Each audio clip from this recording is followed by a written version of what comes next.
L'autre jour, je me suis fait la réflexion, putain, mais en 2023, on en est quand même à spotter des SUV. Les amis, bienvenue dans cette nouvelle vidéo.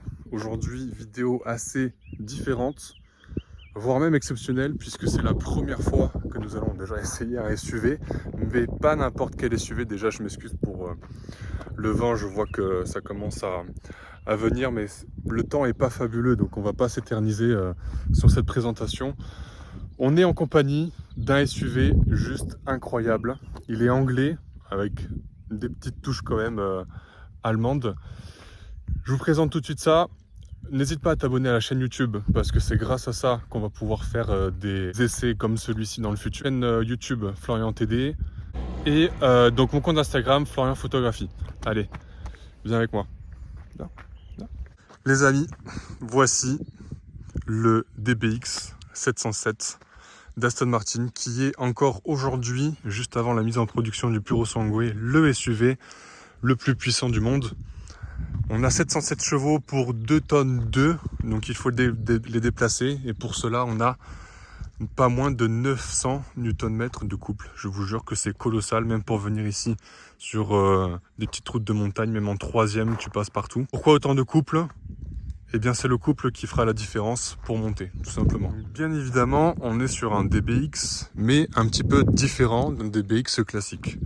Il commence à pleuvoir, mais c'est mignon parce qu'il fait beau aussi. Au lieu des feux de jour ici, on a une entrée d'air qui est vraiment colossale, avec cette grille qu'on a toujours vue sur les Aston Martin depuis le début. On part de 550 chevaux pour le DBX classique. Ici, on est forcément, comme son nom l'indique, d'ailleurs, il va falloir que je pense à les enlever parce que, me connaissant, je vais rouler avec. On est sur 707 chevaux, ce qui est vraiment colossal, mais forcément, le moteur aura besoin d'un petit peu plus d'air. C'est pour ça qu'on a ces ouvertures qui sont plus importantes. Vous l'avez certainement vu, on a le pack carbone que je vais vous montrer tout au long de la voiture et aussi à l'intérieur. On est sur une option quand même à 16 000 €, donc on va bien en profiter. Quelle auto, quelle auto, quelle auto. Avec les rétros en carbone, les seuils de porte en carbone ici, mais pas à ce niveau-là. À la rigueur, pourquoi pas, c'est mieux je pense. Comme ça, s'il y a un caillou qui tape. Surtout ici, au niveau de l'ouverture des portes, comme à l'ancienne. Et je me demandais si Aston Martin avait gardé cette ouverture de porte un petit peu vers le haut, et c'est toujours le cas. C'est toujours aussi beau, c'est toujours aussi élégant. On referme la porte, qui est assez lourde, mais on a le soft close, on va le refaire. Et la porte qui se referme toute seule. Vitre teintée à l'arrière. On est sur du 23 pouces, c'est colossal. Colossal, colossal. Le diffuseur avec l'échappement. Alors le diffuseur, c'est comment vous dire, c'est je sais pas, c'est un spoiler, c'est colossal. Là t'as pas intérêt de venir taper cette partie là, parce que normalement une voiture, ça s'arrête là. Là vous imaginez que ça vient jusqu'ici, c'est vraiment impressionnant. L'intérêt c'est de plaquer la voiture au sol, sauf que là on n'a pas de fond plat, donc moins d'utilité. On a ici un dégagement d'air parce que tout ce qui va être créé ici comme superflu d'air, il va falloir que ça puisse s'échapper. C'est comme en F1, tout ce qu'il y a au niveau des roues et de l'air créé par les roues, ici, c'est pas bon. Donc il faut pouvoir l'évacuer. Je vais vous ouvrir le capot moteur après. J'ai eu un petit peu de mal d'ailleurs à trouver où c'était. D'ailleurs, on est sur une voiture anglaise. Donc l'ouverture du capot se fait avec la languette qui se trouve à gauche, donc côté passager et non côté conducteur. Qu'est-ce qui change au niveau de la mécanique ? On a un plus gros turbo, puisqu'on a le même moteur, mais on a un plus gros turbo qui nous permet d'avoir donc 707 chevaux. Cette ligne ici en carbone, qu'on a toujours vu aussi sur les véhicules Aston. On ouvre la partie conducteur. Désolé, petite moto. Et là, on n'a que du cuir. Je ne vais pas ouvrir longtemps parce qu'il commence à pleuvoir. Carbone ici, cuir. Les sièges qui sont magnifiques, avec ici le rappel du logo de la marque. Le toit panoramique. Le volant, alors le volant un petit peu décevant, puisque je trouve qu'il ne fait pas très sportif. C'est dommage. Mais vous voyez sur piqûre blanche, ici on n'a que du cuir. Je n'ai pas vu de plastique à part les petits boutons que vous avez ici. Là, c'est encore du carbone. La console centrale en carbone. Ici, un petit chargeur à induction. La sélection du mode. Ici, ça vous fait rappeler Mercedes forcément. Ici, on a, hop, on peut cacher le porte-gobelet. Tais-toi. Ici, on ouvre. On a notamment l'USB et le CarPlay. Et là, le démarrage, le drive, le point mort, etc., etc. Au niveau de la clé, vous vous souvenez des magnifiques clés en cristal. On garde la même forme. Vous savez qu'on la mettait comme ça là-bas, là, au milieu. Bon, ben maintenant, c'est plus le cas, hein, forcément. Mais ils ont gardé un petit peu cette forme-là. On va fermer. On passe aux places arrière. Où là, on retrouve le rappel. Hop, on va faire le focus. On a le rappel, pardon, du carbone ici. Et encore une fois, ce n'est que du cuir. Vous voyez, les enceintes, c'est du cuir, c'est du cuir. L'intérieur, c'est du cuir. Et regardez-moi ces sièges à l'arrière qui sont vraiment très confortables. Les ceintures grises, pour rappeler la couleur extérieure. Ces magnifiques baquets carbone. Sublime.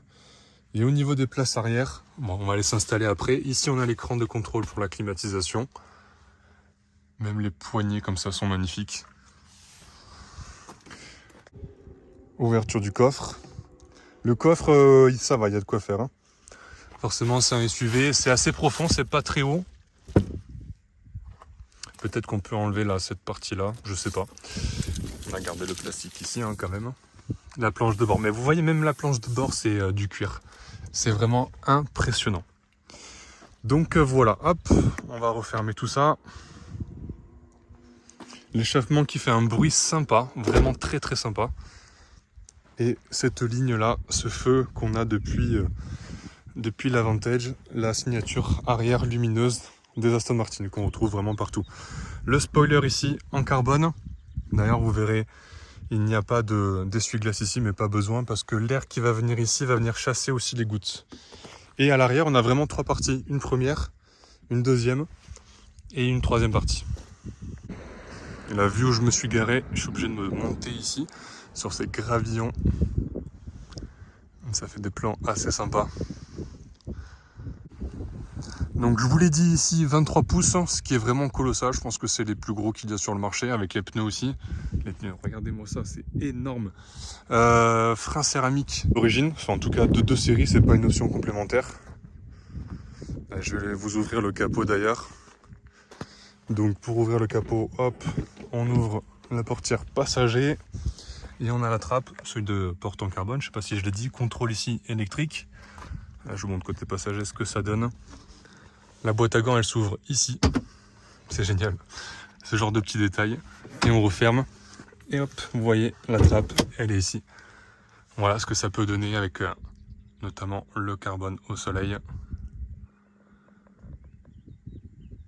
Et donc, voici le moteur. Avec, à l'allemande, ici la petite plaque qui rappelle le contrôle. La Final Inspection by merci Scott Bowen.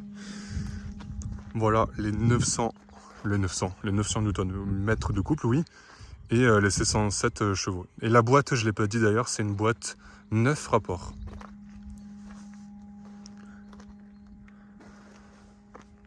On a tout le bloc ici. Et dernière chose, si tu veux, le véhicule est à la vente. Donc si tu veux l'acheter pour de suite, voilà, c'est ce prix-là, avec un beau malus. Mais si tu veux toute la liste des options, voilà. Ce véhicule nous est aujourd'hui et je tiens à les remercier infiniment pour leur confiance par la concession Aston Martin Cannes. Comme tu as dû le voir ici, c'est bien écrit. Donc merci à eux. N'hésite pas vraiment à t'abonner parce que je pense qu'il y en aura d'autres, des essais comme ça, de véhicules assez incroyables.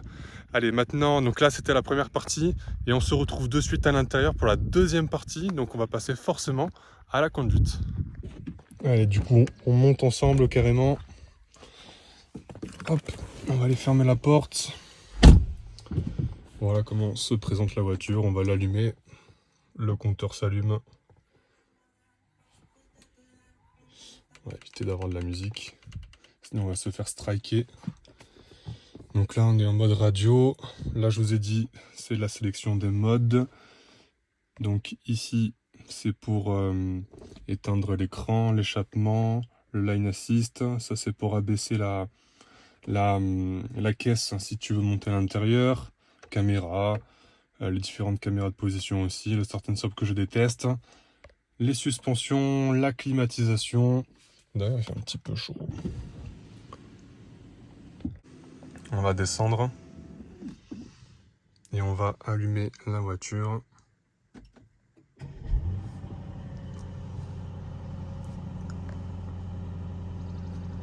Donc elle est chaude, hein, vous l'avez vu. On va de suite se mettre en mode sport.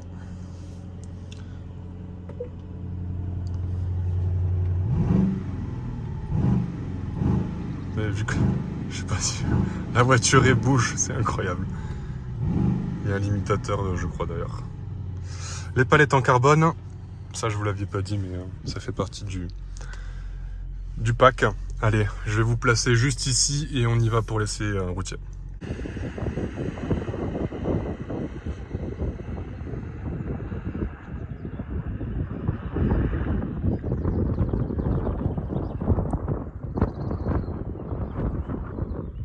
Ah oui, d'ailleurs, j'ai oublié de dire, mais ça fait un petit peu vieux quand même le système Mercedes, hein, sachant que tout ça, c'est pas tactile. Hein. À ce prix-là, c'est pas top. Un petit détail que j'ai oublié, c'est le son, je sais pas si vous l'entendez, c'est le son du clignotant. Incroyable, il est trop mignon, même ça, c'est classe. Allez, donc on se retrouve pour les choses sérieuses. Je vais remonter la vitre. D'ailleurs c'est du double vitrage, hein. Je vous l'ai pas montré, je vous l'ai pas dit, mais à l'intérieur c'est aussi très silencieux grâce à ça. Allez, on se met en mode drive, manuel bien évidemment, et on va aller faire un petit tour. On va peut-être remettre un petit peu de clim parce qu'il fait chaud. Il y a la porte derrière qui est pas fermée. Voilà, c'est mieux, ce sera plus pratique. Hop, on remet la ceinture. On se remet en mode drive et cette fois-ci normalement c'est la bonne. On regarde à gauche, on regarde à droite. On respecte les limitations de vitesse. J'espère que tout va pas se balader derrière. Allez, deuxième.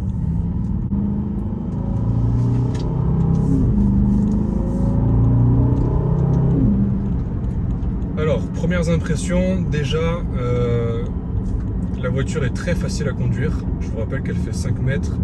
Pour un empattement d'environ 2 mètres, ce qui est énorme. Moi, autant te dire que j'ai l'habitude de conduire une Mini, et avant ça, il y avait une Abarth, donc c'est pas les voitures les plus grosses du marché.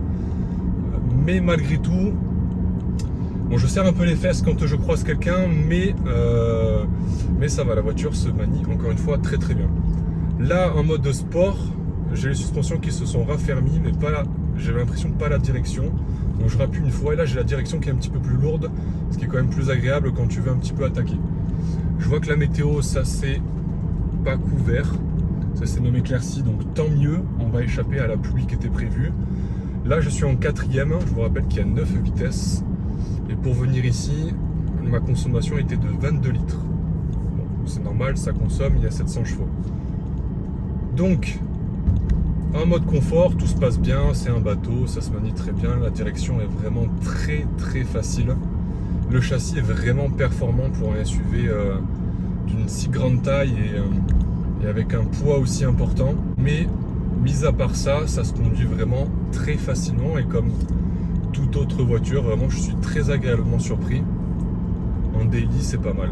En daily c'est vraiment pas mal. Si, bon après, si t'as l'argent pour acheter ça, tu vas aller à la pompe toutes les 3 minutes, mais c'est pas grave. Normalement t'as de quoi faire sur le compte en banque. Déjà avec la Mini, je vous l'avais dit, c'est une fois par semaine, c'est chaud quand même. Et pourtant on n'a que 270 chevaux. Voilà, donc là on est en 4e, on cruise pour le moment.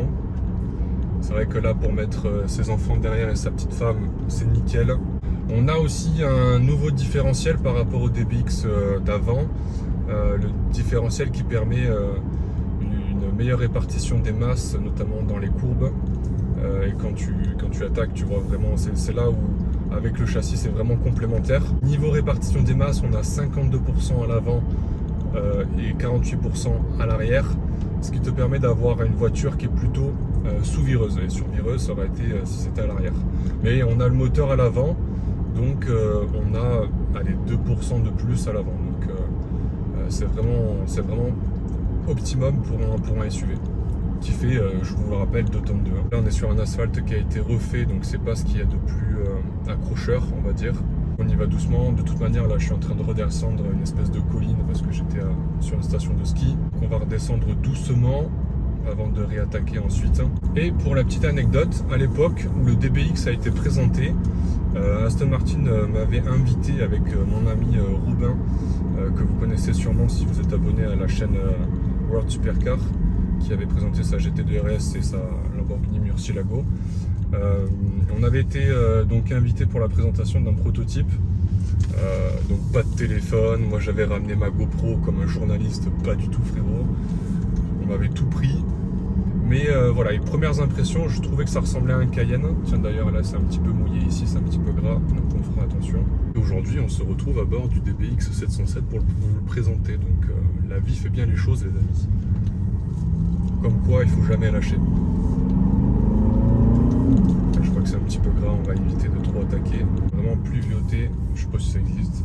Que là où j'étais, vraiment ça allait, la route elle était très sèche. Des petits nuages mais ça va. On pouvait s'attendre à pire aujourd'hui. Je sais pas si vous entendez le moteur, ça chante bien. Pour un moteur turbo, je vous rappelle qu'on est sur le SUV le plus puissant du monde à l'heure actuelle, avant la sortie du bureau Sangway, mais pour le moment il n'est pas encore commercialisé. Je pense que les premières livraisons interviendront juste avant l'été, donc dans 2-3 mois j'imagine. Et là la route elle est sèche, en même temps on est en plein soleil aussi. Une petite accélération.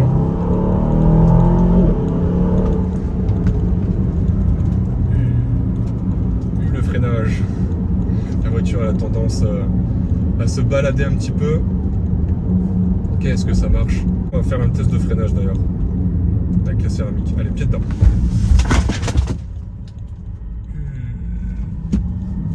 Tout le monde est parti. Ça va les enfants? Je vous rassure, il n'y a rien de spécial derrière.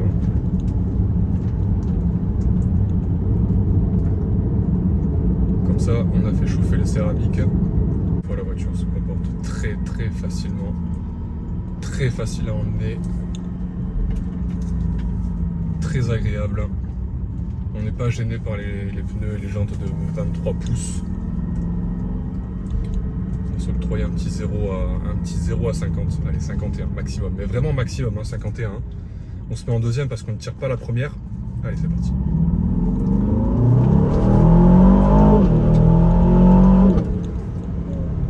Voilà. 52. Pas plus. Quelle folie. Quelle folie cette bagnole. Ah, c'est vraiment pour papa dynamique et papa pressé. Là t'es en retard à l'école frérot. T'inquiète, en 2-2 t'y es à l'école. Tu peux partir au dernier moment. Une bonne voiture ça pour moi d'ailleurs.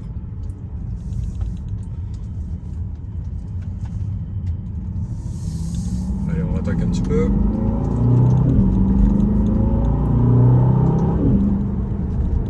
Les amis, c'est ici que cette vidéo se termine. On est au point neutre. Un grand merci à la concession Aston Martin Cannes de m'avoir prêté et de m'avoir fait confiance pour ce véhicule, le DBX 707. N'hésite pas à t'abonner à la chaîne YouTube. N'hésite pas à liker, n'hésite pas à me dire en commentaire si tu as des questions ou qu'est-ce que tu en as pensé, qu'est-ce que tu penses de cette voiture.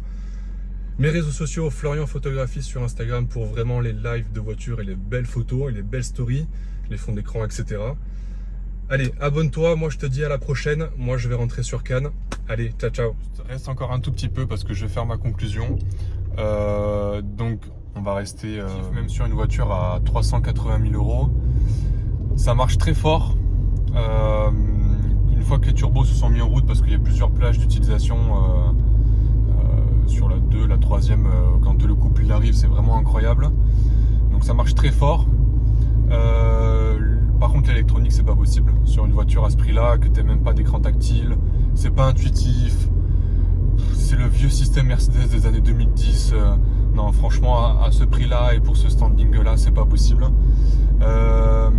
Quoi dire d'autre? Donc c'est une grosse voiture forcément mais qui se manie très bien.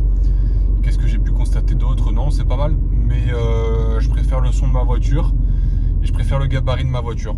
Voilà, c'est tout. Le châssis, il est extraordinaire, ça, il n'y a rien à dire.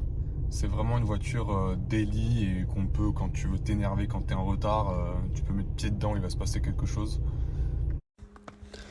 Ça fait au moins 1 heure que je roule avec ça. C'est sûr que j'allais oublier ce truc-là. C'était sûr. Pareil derrière.